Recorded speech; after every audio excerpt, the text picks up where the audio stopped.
Assalamualaikum warahmatullahi wabarakatuh. Alhamdulillah wassalatu wassalamu ala Rasulillah wa ala alihi wa sahbihi wa mawalah wa la hawla wa la quwwata illa billah. Amma ba'd. Fatiha li salamati dinina dunyana wa akhrana bi nati du'a al-qabul.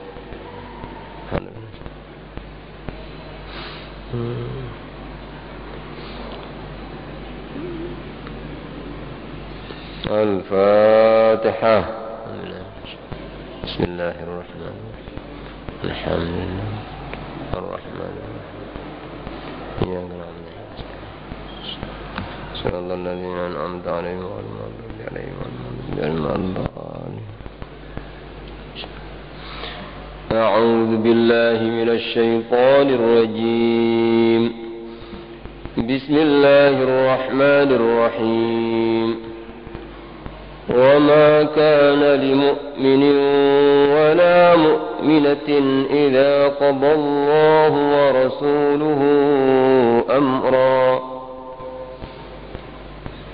وما كان لمؤمن ولا مؤمنة إذا قضى الله ورسوله أمرا أن يكون لهم الخيرة من أمرهم ومن يعص الله ورسوله فقد ضل ضلالا مبينا.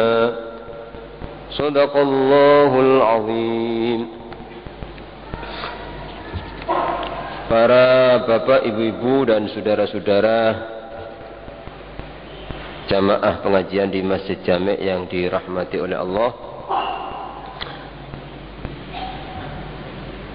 sebagaimana yang telah kami sampaikan pada pengajian-pengajian yang lalu, bahwa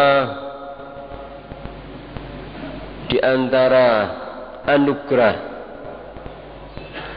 yang sangat besar yang diberikan oleh Allah kepada kita adalah apabila kita diberi oleh Allah keimanan yang sempurna. Sebab apabila seseorang itu dalam kehidupan ini benar-benar memiliki iman yang sempurna, ya,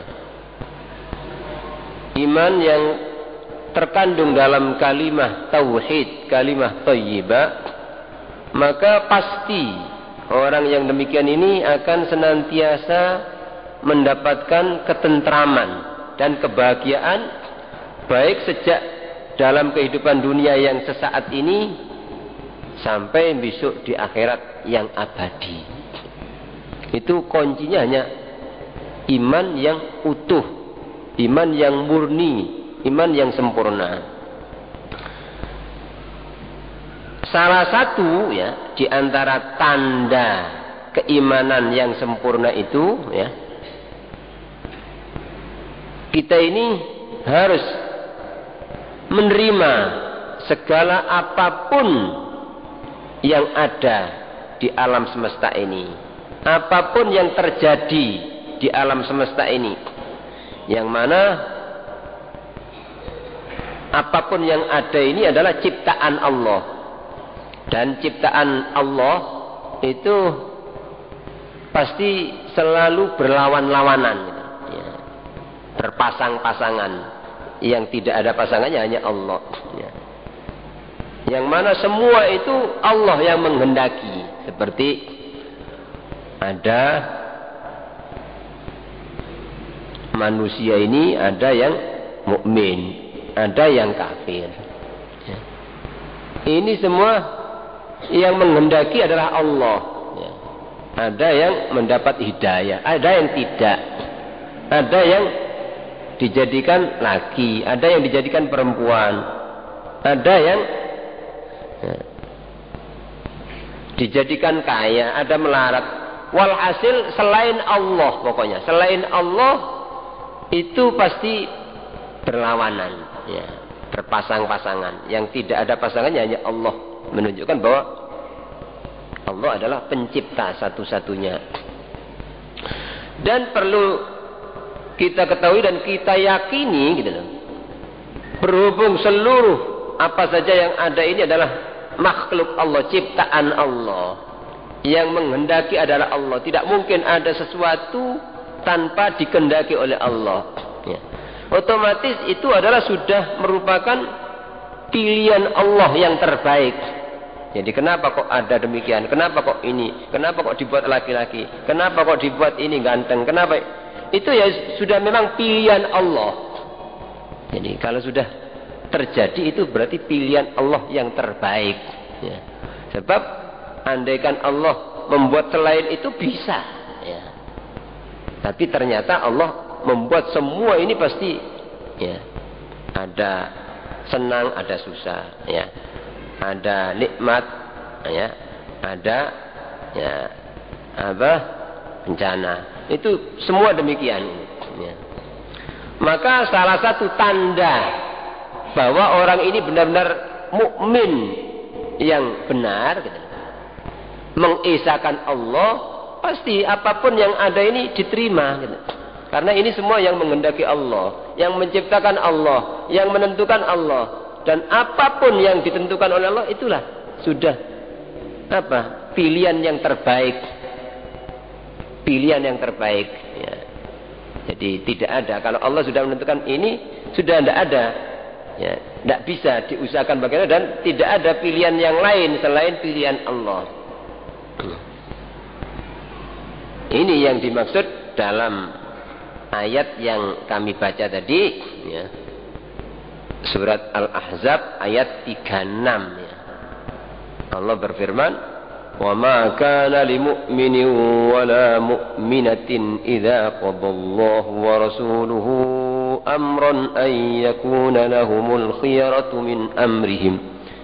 Tidak layak, tidak seyogyanya bagi orang mukmin laki maupun perempuan kalau sudah diputuskan oleh Allah apapun itu wujudnya, keputusannya, kejadiannya, ya. Itu apakah itu cocok dengan hawa nafsunya atau tidak? Ya. Itu kalau sudah Allah memilihkan demikian, wa Rasul dan juga Rasul, tidak ada. Ya. An yakuna lahumul khiyaratu min amrihim. Tidak layak, tidak seyogyanya, tidak sepatasnya ada pilihan. Ya. Selain itu, gitu, pilihannya sendiri. Ya.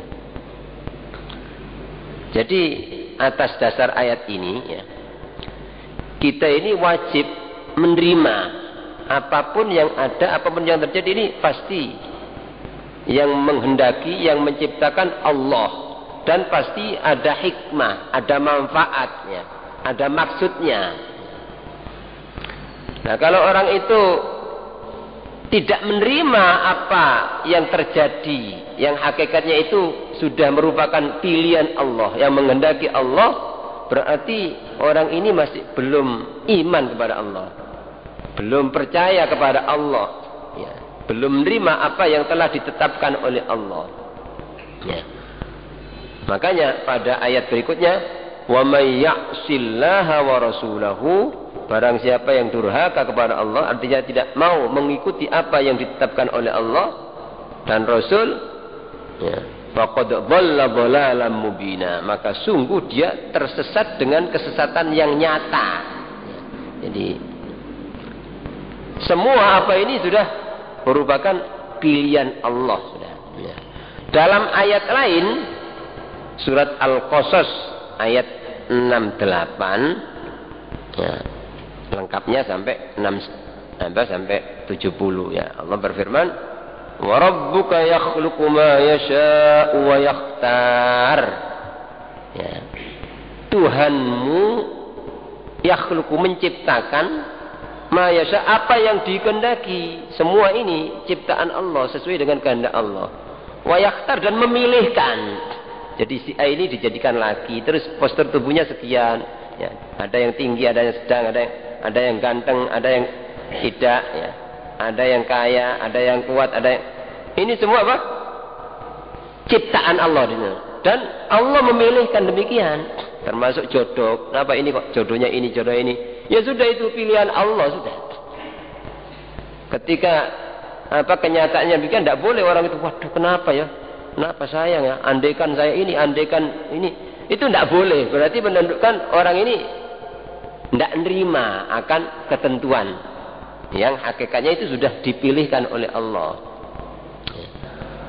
Wa rabbuka yakhluqu ma yasha' wa yakhtar. Maka lahumul khiyarat. Tidak ada bagi manusia ini pilihan lain sudah selain yang diberikan. Ya sudah. Ya. Apa yang sudah terjadi ya sudah kita terima dan kita yakin pasti ada hikmahnya. Subhanallah wa ta'ala amma yusyrikun. Maha suci Allah dan maha luhur, maha tinggi dari apa-apa yang dipersekutukan oleh orang-orang musyrik.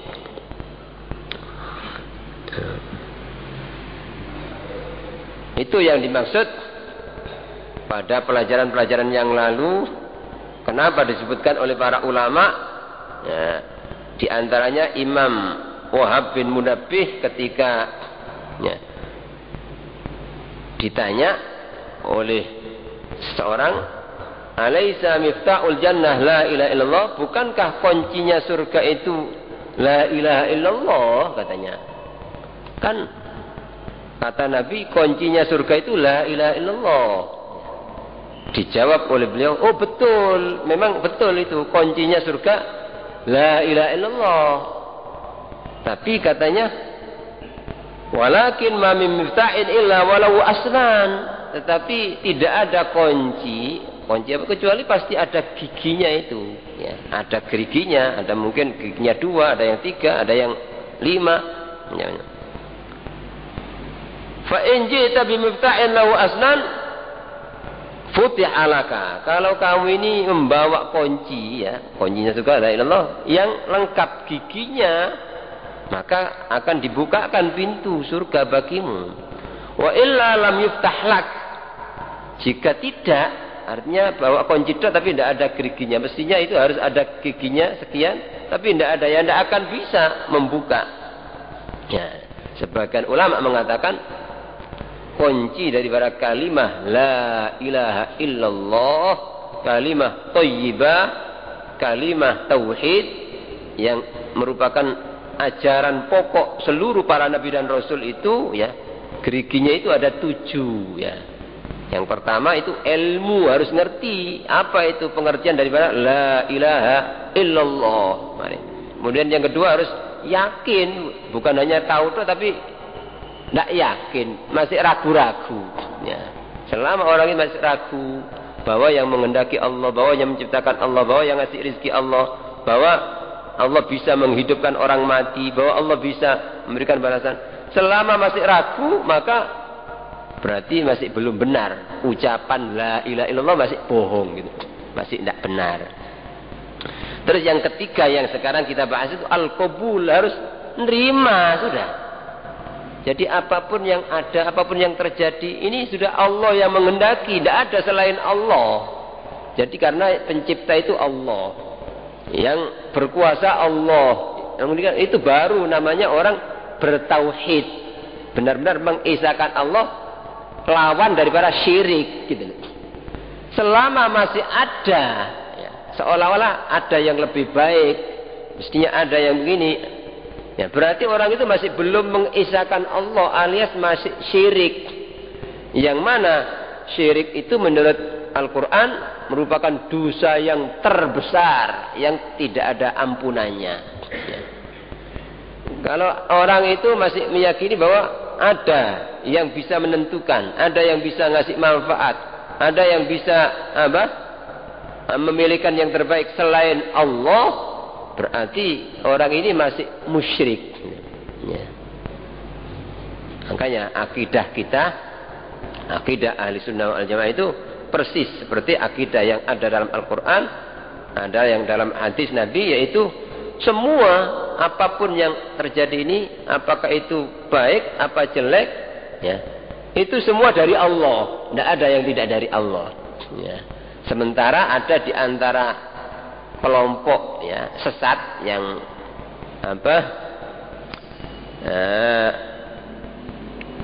pada zaman dulu itu disebut Mu'tazilah, ya, Mu'tazilah, yang kalau sekarang ini banyak mereka ini ya yang mengamalkan ajaran Mu'tazilah itu aliran liberal itu ya. Jil ini persis seperti itu. Di antaranya tidak percaya sama ketentuan Allah. Jadi seolah-olah yang menghendaki baik itu Allah. Kalau jelek itu bukan Allah yang menciptakan. Itu menurut Mu'tazilah begitu. Tidak percaya sama takdir ya. Jadi orang itu bisa berbuat sendiri ya. Nah ini apa? Jelas-jelas musyrik gitu. Jadi berarti seolah-olah ada yang berkuasa, ada yang menentukan selain Allah. Nah ini orang-orang ahli sunnah, ajaran ahli sunnah yang dibawa oleh para nabi, para sahabat, para tabi'in dan seterusnya yang disebut dengan ahli sunnah itu ya sesuai dengan apa yang ada dalam Al-Quran. Salah satu diantaranya kullum min indillah, katakan semua dari Allah. Di antaranya lagi wallahu khalaqakum wa ma ta'malun. Allah menciptakan kalian dan menciptakan apapun yang dilakukan oleh manusia ini ya ciptaan Allah yang menghendaki Allah ya. Walaupun manusia ini tetap wajib berusaha ya. Tapi yang menghendaki semua itu Allah gitu ya. Seperti orang mendapat hidayah, itu Allah yang ngasih hidayah.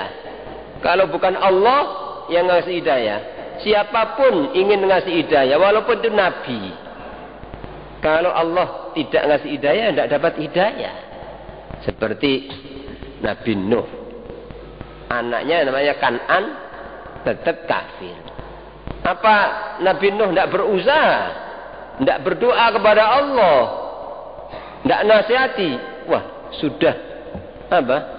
Segala usaha dan upaya sudah dilakukan, tapi berhubung Allah tidak ngasih hidayah, tidak dapat. Ini menunjukkan bahwa yang ya, berkuasa itu hanya Allah gitu ya. Itu akidah kita Ahlus Sunnah wal Jamaah. Bagaimana ya? Harus menerima itu sudah ketentuan Allah demikian. Ya, kita tidak berhak menyalahkan Allah. Ya, karena siapa kita? Siapa Allah? Kita ini makhluk ya. Dan tidak bisa dikatakan Allah itu zalim seperti yang dituduhkan oleh beberapa aliran sesat. Sedikit-sedikit Allah zalim, tidak adil. Masa ini ya. Ini apa gambaran orang yang ya tidak dapat hidayah ya. Jadi Allah itu tidak bisa dikatakan zalim itu sebab semua itu milik Allah. Semuanya ini milik Allah, tidak ada yang bukan milik Allah. Terserah Allah dibuat apa saja, terserah ya. Seperti kita ini punya buku misalnya ya, diapakan saja terserah, ini tidak zalim namanya. Kalau bukunya orang lain dibawa zalim atau disobek, dibuang zalim.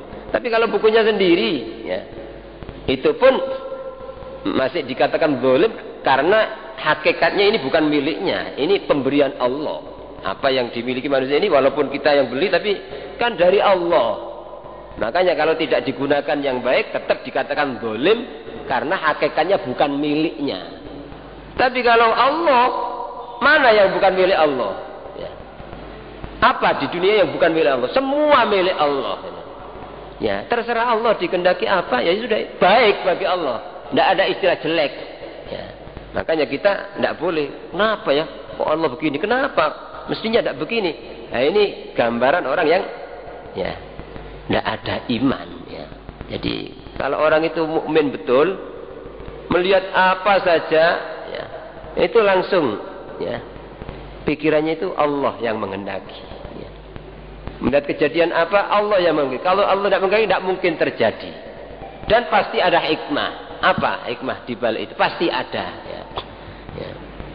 Itu termasuk diantaranya apapun aturan dan peraturan yang ditetapkan dari Allah maupun dari Rasul itu ya, peraturan-peraturan Islam ya, seperti ini apa, hukuman kisos. Kalau ada orang bunuh dengan sengaja harus dihukum kisos, bunuh ya. Kalau ada orang melukai anggota badan orang itu harus dilukai, dibalas ya. Kalau orang mencuri sesuai dengan persyaratannya, artinya memenuhi ya aturannya ya, sesuai dengan syariat, maka harus dipotong tangan. Ya. Kalau ada orang berzina, kalau itu sudah punya istri atau punya suami masih berzina, maka hukumannya harus dirojem, dilempari batu sampai mati. Ya. Itu yang menetapkan hukum ini Allah dan Rasul. Kalau orang itu belum punya istri, belum punya suami, berzina, itu dicambuk, dijalet 100 kali. Kalau ada orang menuduh orang lain berzina, tidak ada saksi, tidak ada bukti, dicambuk 80 kali. Ini adalah ketetapan yang telah ditetapkan oleh Allah dan Rasul. Dan bukan hanya untuk syariat kita, syariat Islam, Al-Quran ini. Bahkan ketetapan hukum-hukum ini sejak zaman orang-orang sebelum umatnya Nabi Muhammad, orang-orang Yahudi, orang-orang Nasrani, orang ahli kitab, semua sama.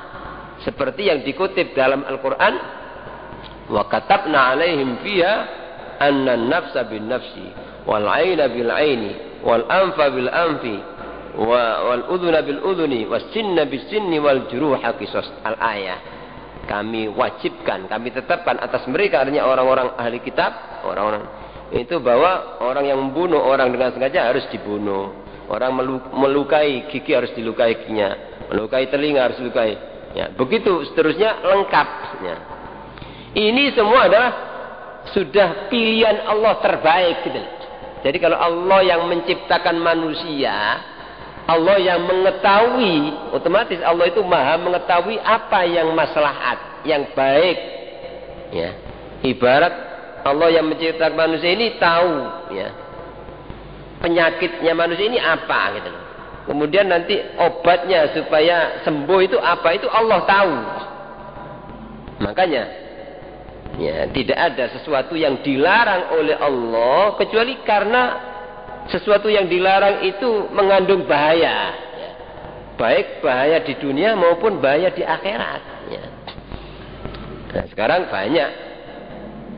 Ya, orang kadang-kadang sesuatu yang sudah jelas-jelas dilarang oleh Allah diharamkan, masih diakal-akal, ya, diakal-akal. Nah, ini gambaran bukan orang yang mukmin, gitu loh.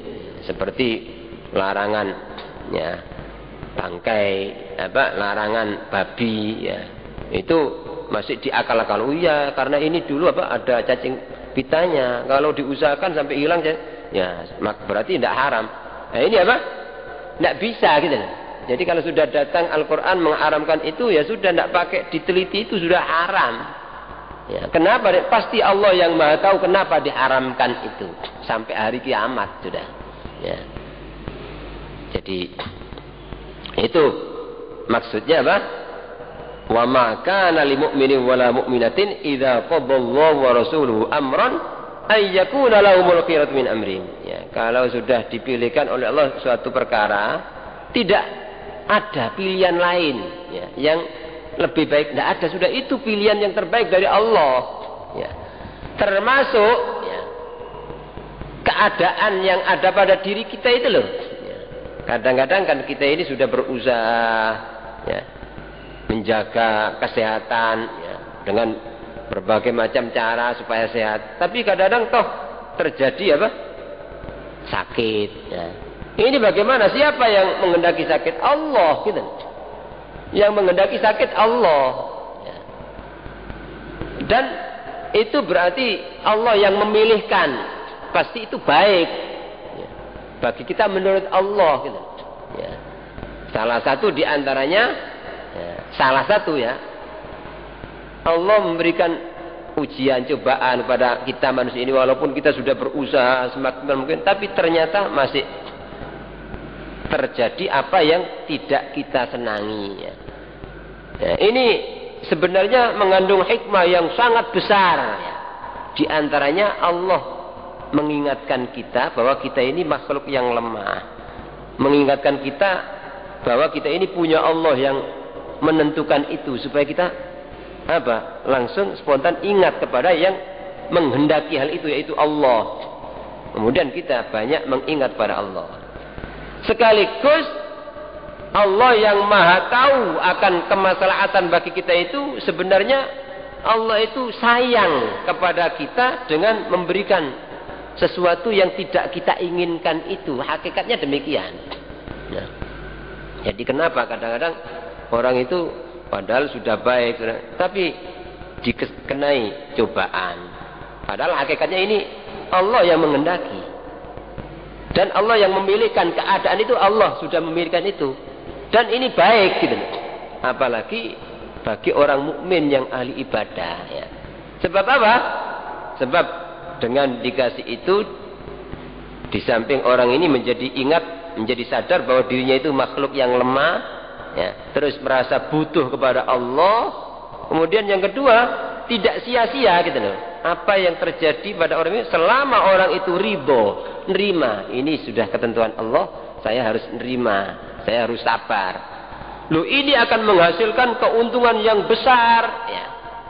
Yang andai kata ditampakkan oleh Allah, bisa-bisa ibadah selama hidupnya itu masih kalah. Lebih besar apa? Keuntungan ketika dikenai cobaan tapi sadar bahwa ini dari Allah. Tujuannya supaya kita ini lebih banyak mengingat Allah, lebih menyadari kekurangan kita, supaya lebih mengenal akan keagungan dan kebesaran Allah. Kalau orang itu sadar terus menerima ridho ya, orang ini mungkin pahala yang diperoleh dari sabar ketika menerima cobaan tadi itu, kalau dibanding dengan ibadah seumur hidupnya masih lebih besar ini ya. Ada di antara sekian banyak cerita ya orang-orang solehin, kenapa orang solehin itu ya, dalam hidup itu tidak ada bedanya antara mendapat nikmat atau musibah, itu tidak ada, karena yang ngasih ini Allah gitu loh. Yang memberi rizki Allah, yang menyempitkan rizki juga Allah, yang ngasih sehat Allah, yang ngasih penyakit juga Allah. Bagi orang solehin tidak ada bedanya, semua diterima dengan kesenangan. Apalagi mereka-mereka ini yakin gitu loh akan apa yang dijanjikan oleh Allah. Jadi seolah-olah sampai seperti kelihatan yang namanya pahala ketika orang itu dikehendaki oleh Allah cobaan yang tidak menyenangkan, seolah-olah kelihatan. Sampai pernah diceritakan, saya lupa namanya, dalam satu kitab disebut ada orang solehin itu ya, ketika dikasih cobaan oleh Allah penyakit ya, kemudian ya, beliau berdoa ya, walaupun kita boleh gitu loh, bukan berarti ketika kita bahwa yang mendatangkan penyakit itu Allah terus kita tidak mau doa, tidak mau usaha ya, tidak begitu gitu loh. Yang penting kita ini sadar bahwa itu yang ngasih Allah gitu loh, dan pasti ada hikmahnya, kita terima terus kita usaha, kita berusaha, ikhtiar itu termasuk diberi pahala oleh Allah gitu. Sampai misalkan orang itu berusaha, berikhtiar sampai habis hartanya, tidak sia-sia. Jadi justru Allah kadang-kadang mengasihani kita lewat itu supaya hartanya manfaat ya. Itu ketika orang solehin itu sakit beberapa hari, akhirnya sembuh. Ketika sudah sembuh diperlihatkan oleh Allah, ditampakkan seolah-olah pahala selama sakit itu lah ditampakkan. Itu kalau dibanding ibadahnya manusia dan jin seluruh dunia ini, katanya masih lebih besar ini. Masih. Akhirnya dia mengatakan, waduh kok tahu begitu ya Allah, saya apa?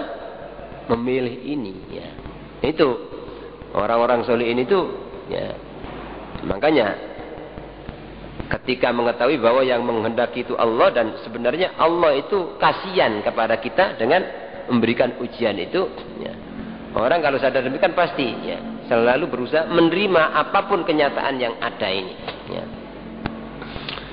Ada di antaranya lagi orang yang dikenai cobaan, mungkin sakit atau mungkin ya, kena bahaya apa, terus dia istilahnya mengadu kepada Allah, sambat, Allah kok kenapa saya kok begini ya Allah, tolong kasihani ya Allah saya ya, kasihanilah saya ya. Akhirnya ada jawaban ya. Bagaimana saya ini mau mengasihani sampean apa, dengan sesuatu yang sebenarnya dengan sesuatu itu saya kasihan sama sampean gitu.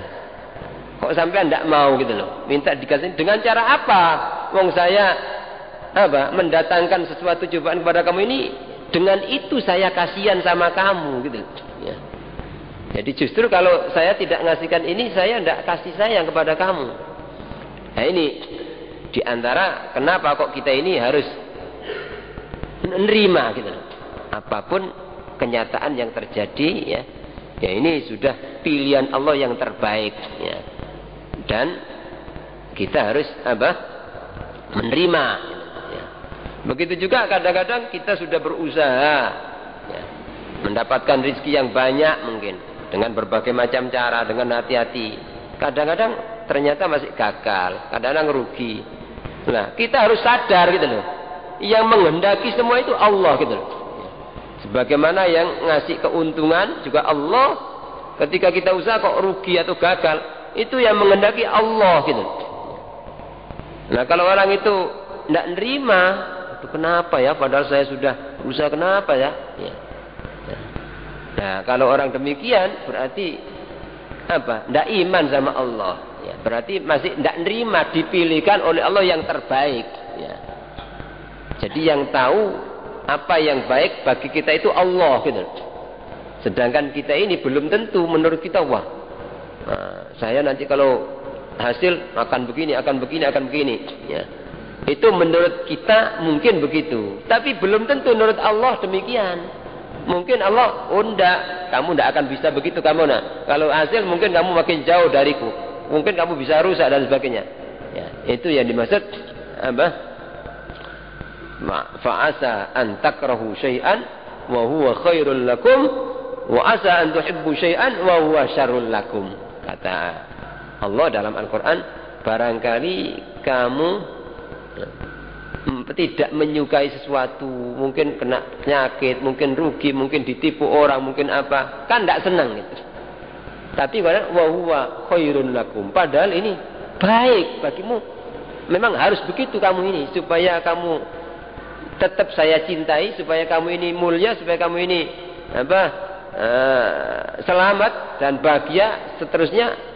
Saya pilihkan demikian ini gitu. Ya. Itu maknanya fa'asa an takrahu syai'an wa huwa khairul lakum. Sebaliknya, wa asa an tuhibbu syai'an wa huwa syarrul lakum.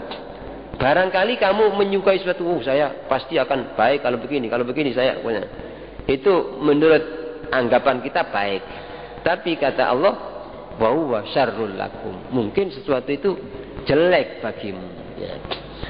Dalam ayat lain Allah berfirman, fa'asa an takrahu syai'an wa yaj'alallahu fi khairan katsira. Barangkali kamu tidak menyukai sesuatu, ternyata Allah menjadikan di dalam sesuatu yang tidak kamu sukai itu kebaikan yang banyak. Ya, kebaikan yang banyak. Diceritakan ada orang yang usia 90 tahun tapi tetap jadi budak. Padahal ini wali besar. Wali besar sampai punya keramat yang luar biasa. Bisa jalan di atas air.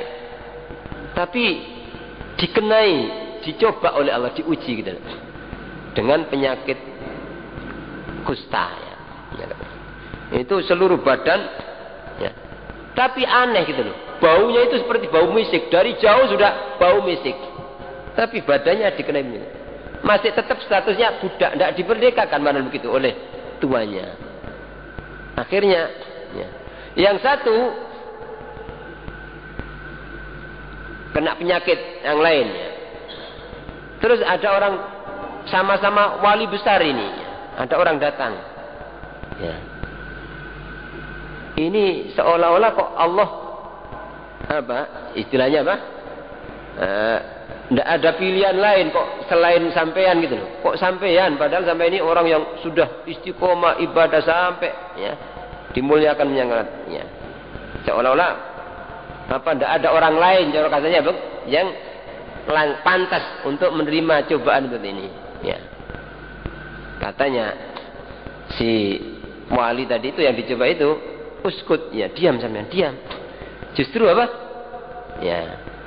Saya diberi ini oleh Allah itu justru saya diberi yang terbaik. Jangan sampai ini dikasihkan sama orang lain. Ya.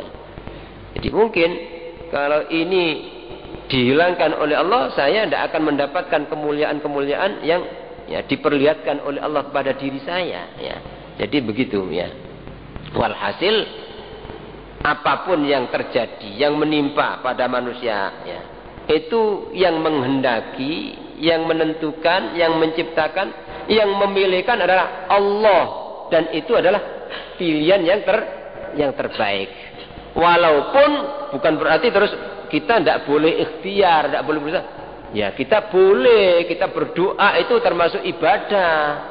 Tapi tetap hati kita itu harus nerima gitu loh, bahwa begitu itu Allah yang menghendaki gitu loh. Ya. Termasuk diantaranya hikmahnya supaya kita ini mau merendah diri, ngangkat tangan, makin merasa butuh kepada Allah, itu loh yang diinginkan oleh Allah gitu loh. Ya.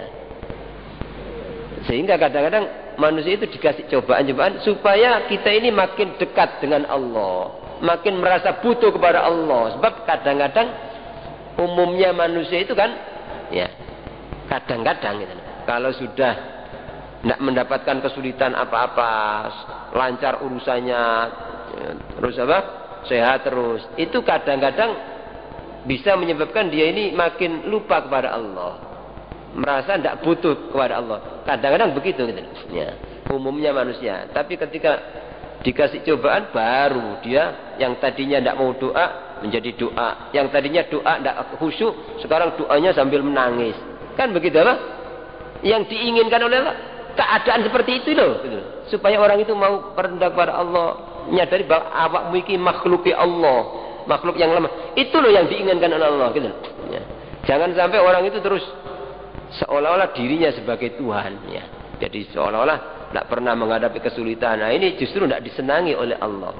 Seperti Fir'aun itu 400 tahun lebih tidak pernah menghadapi kesulitan, tidak pernah sakit dan ya apa baik? Justru ini tidak baik gitu loh. Makanya makin lama Fir'aun makin sombong, makin mengaku sebagai Tuhan yang terbesar.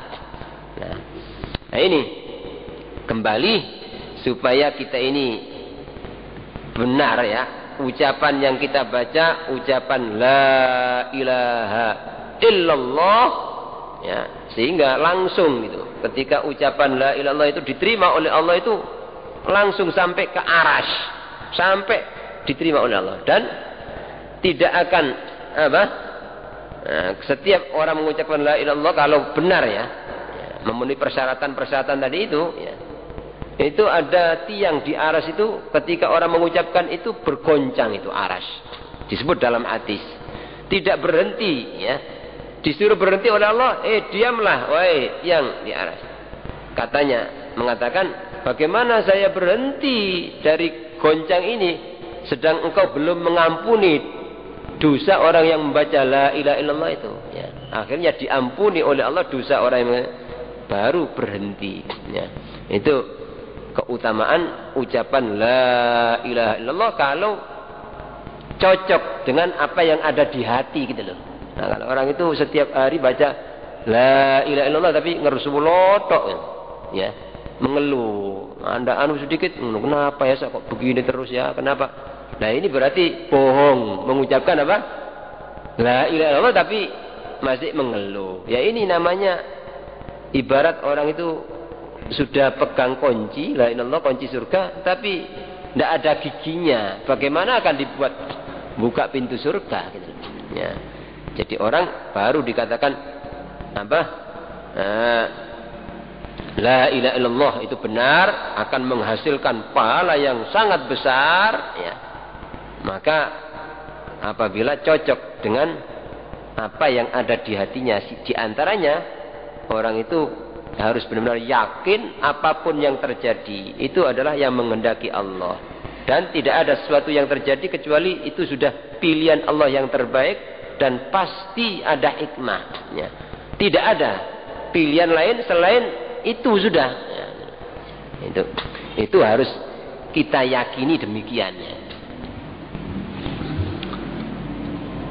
Kemudian di antara yang wajib ya, kita amalkan daripada kandungan kalimat la ilaha illallah itu, katanya apa? Al inqiyad ya. Jadi setelah kalimat la ilaha illallah terus dibarengi dengan ilmu ya, kemudian yakin, kemudian menerima apapun yang terjadi ini dari Allah, termasuk peraturan-peraturan, undang-undang, kenapa ini diwajibkan, kenapa ini diterima, ini sudah pilihan yang terbaik. Setelah itu terus dia mau mengikuti, mau tunduk gitu, baru dikatakan cocok nerima gitu. Saya nerima ini sudah kewajiban dari Allah, sholat, Allah mewajibkan ini, zakat, Allah mewajibkan ini, Allah melarang ini.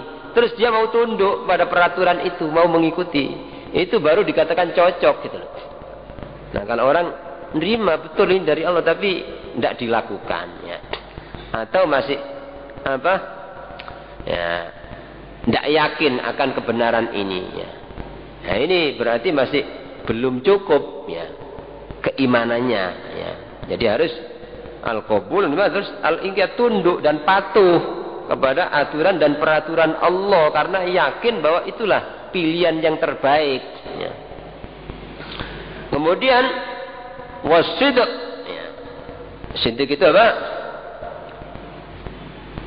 Jujur ya, benar ya, itu baru dikatakan apa?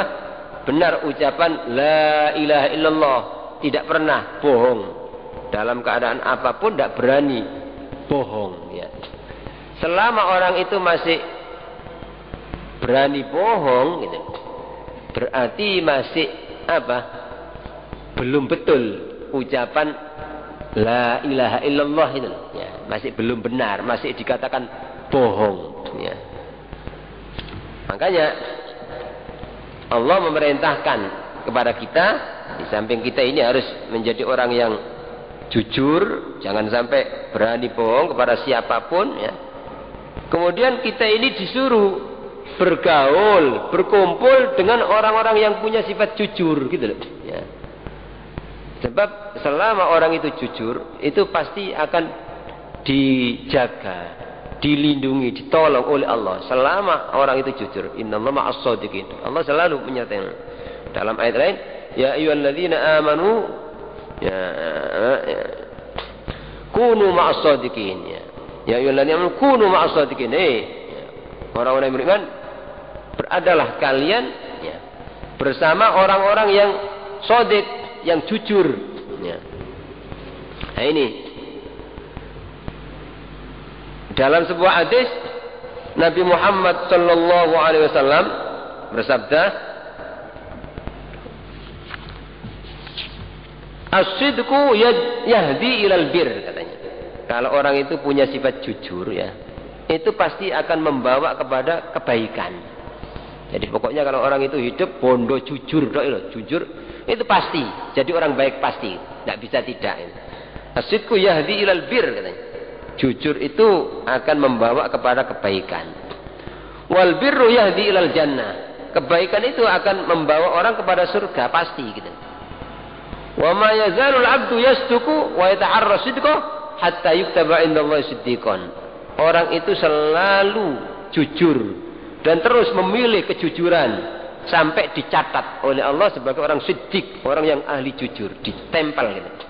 Kalau sudah begitu sudah tidak bisa berubah. Allah yang nyetempel ini jadi orang yang jujur, jaminan pasti apa? Selamat dan bahagia seterusnya gitu. Itu kuncinya jujur gitu loh.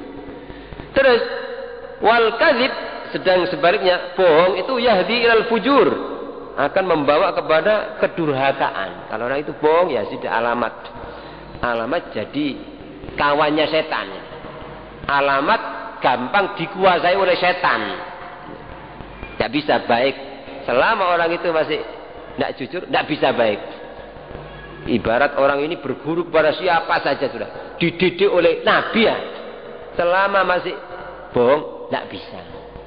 Tidak bisa.